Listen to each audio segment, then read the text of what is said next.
లేవంటే ఈ బిడ్డ ఒక వీడియో పెట్టింది. ఆ అమ్మాయి ఒక్క నిమిషం, నీ పేరు బిడ్డ మర్చిపోయాను, మంజు. మంజు ఒక్క నిమిషం మాట్లాడుతుంది. జై తెలంగాణ.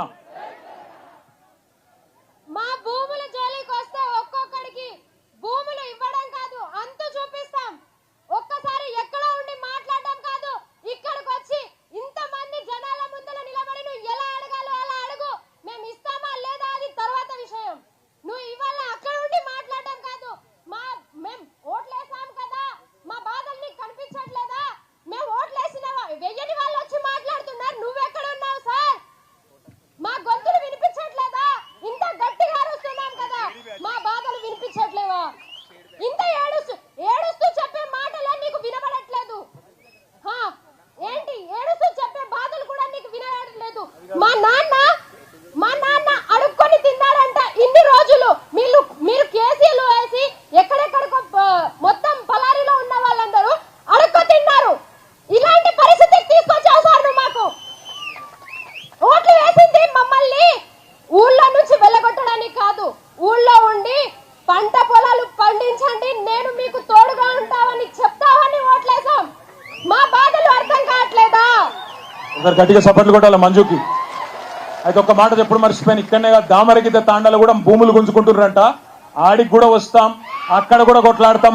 మన నారాయణపేట మాజీ ఎమ్మెల్యే రాజేందర్ రెడ్డి అన్న చెప్పినాడు, అక్కడ కూడా తప్పకుండా వచ్చి అక్కడ కూడా యుద్ధం చేస్తాం. ఆ విషయంలో కూడా ఎవరు అనుమాన పడద్దు. మీరు దయచేసి ఒప్పుకోకపోతే చాలు, మీరు కన్సెంట్ ఇవ్వకపోతే ఏ ప్రభుత్వం కూడా గుంజుకోలేదు. ఆఖరికి ఒక మాట చెప్తున్నా, చివరికి ఒక మాట చెప్పి నేను ముగిస్తా. ఈ కొడంగల్ ప్రాంతానికి నీళ్లు తెస్తున్నా అని చెప్పి రేవంత్ రెడ్డి గారు 4,350 కోట్ల రూపాయలతో నీళ్లు తెస్తున్నా అని చెప్పి కొత్త ప్రచారం మొదలుపెట్టిండు. ఆ ప్రాజెక్టు కేవలం ఆయన కాంట్రాక్టర్ మంత్రి కోసం, ఆయన కమిషన్ల కోసం తప్ప మీకు నీళ్లు ఇయ్యని కోసం అయితే కాదు. ఎందుకంటే పాలమూరు రంగారెడ్డి ఎత్తిపోతల పథకంలో ఇప్పటికే 1,50,000 ఎకరాలకు నీళ్లిచ్చే సౌలతు కేసీఆర్ గారు పెట్టినారు. 90% పనులు పూర్తయినాయి. 10% పనులు పూర్తయితే మీకు నీళ్లు వస్తాయి. కానీ రేవంత్ రెడ్డి గారు ఆయన కమిషన్ల కోసం, పైసల కోసం, కాంట్రాక్టర్ మంత్రి కోసం ఇవాళ కొత్త లిఫ్ట్ పెట్టి జూరాలకెళ్ళి నీళ్లు తెస్తా అంటుండు. పచ్చి జూటా మాట నమ్మొద్దు అనే మాట కూడా రైతులకు విజ్ఞప్తి చేస్తూ ఆఖరికి మా చెల్లె మమ్మల్ని పెయిడ్ బ్యాచ్ అని అన్నారు, కానీ మేము కేటీఆర్ అన్న మమ్మల్ని సపోర్ట్ చేయలేడు అని అంటలేము. మమ్మల్ని ఎప్పటికీ ఆదుకున్నాడు కేటీఆర్ అన్న. అసలు మాకు ఎవరు పైసలు ఇయ్యలేరు, మాకు బాధలు ఉన్నాయి, మేము బాధపడుతున్నాం.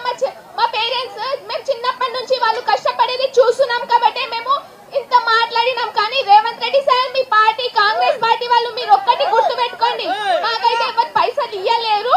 మేమైతే కేటీఆర్ అన్న హెల్పింగ్ నేచర్ చూసి మేము కేటీఆర్ అన్న సైడ్ మాట్లాడుతున్నాము.